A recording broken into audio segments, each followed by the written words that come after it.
New Finance Minister Larry Hawai delivered his maiden ministerial address to a gathering of business and labour on Tuesday, a group looking to him for many answers about the economy, wage negotiations, the energy sector and more.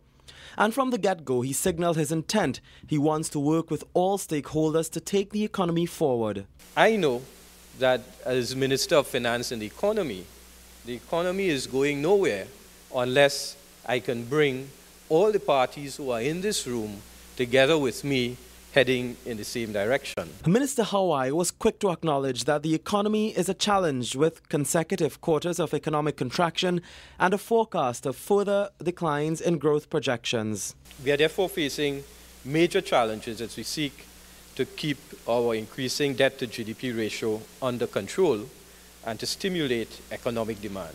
But growth or not, the trade union movement has one thing on their mind. They want the new finance minister to deliver.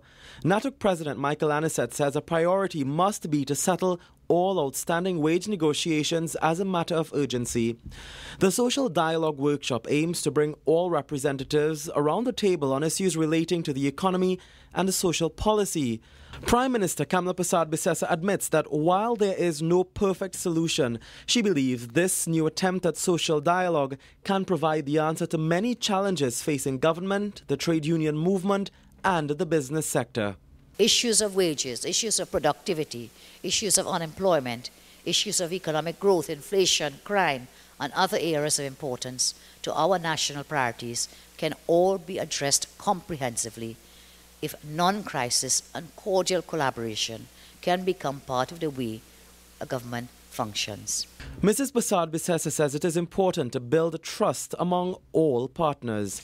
For CNC3, I am Kamal Georges.